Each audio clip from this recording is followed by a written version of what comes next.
On May 3, 2026, GameStop Corp. made an audacious $56 billion offer to acquire eBay Inc. This wasn't a typo. The struggling video game retailer, known for its meme stock rallies, was attempting to buy an e-commerce giant roughly 4 times its own market capitalization. This move, spearheaded by GameStop Chairman Ryan Cohen, immediately sent shockwaves through the market.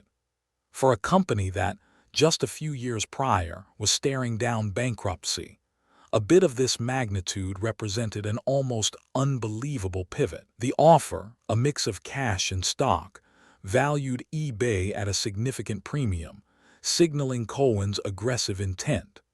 But the question on every investor's mind was clear. How could GameStop, with its modest revenue and volatile stock, possibly finance such a colossal undertaking? GameStop's market cap at the time hovered around $14 billion, meaning this bid was a leveraged play of epic proportions. To put it in perspective, the proposed acquisition price was 400% of GameStop's own valuation. Ryan Cohen, the activist investor who took control of GameStop, envisions a future where the company transforms into an e-commerce powerhouse. Acquiring eBay would instantly give GameStop a massive, established platform, a global user base, and diverse revenue streams. The strategy, from Cohen's perspective, is to leverage eBay's infrastructure to expand GameStop's reach far beyond video games, integrating new categories and perhaps even blockchain technologies, which he has hinted at in the past. However, the financial hurdles are immense.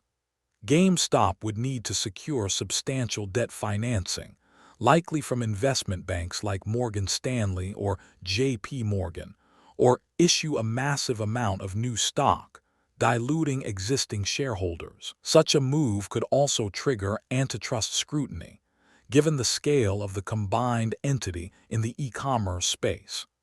Regulators would closely examine the potential impact on competition, particularly if GameStop aims to integrate new product lines aggressively. The market reaction to the bid was mixed.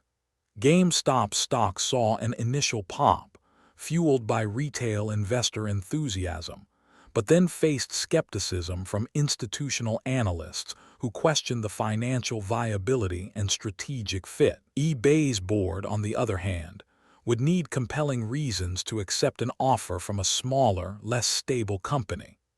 The integration challenges alone, merging two vastly different corporate cultures and technological stacks, would be monumental. This acquisition attempt highlights a broader trend. Companies with high stock valuations, even if fundamentally unprofitable, can use that currency for ambitious M&A. It's a high-stakes gamble on future growth, betting that the combined entity will justify the enormous price tag. So what does this mean for you? Here's what to do with this. First, when evaluating any company, especially those with volatile stock, use a discounted cash flow analysis. Don't just look at market cap. A $56 billion bid on a $14 billion company screams debt-fueled and dilution risk.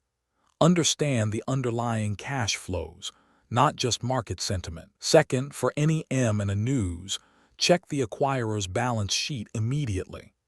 Look for their cash reserves and existing debt levels. If the target company is more than double the acquirer's size, expect significant new debt or massive stock dilution, which can hurt your investment. Finally, be wary of strategic pivots that require acquiring a company 4 times your size. While bold, such moves often signal a lack of organic growth opportunities. True strategic growth usually involves incremental, manageable steps, not a Hail Mary pass that could bankrupt the company.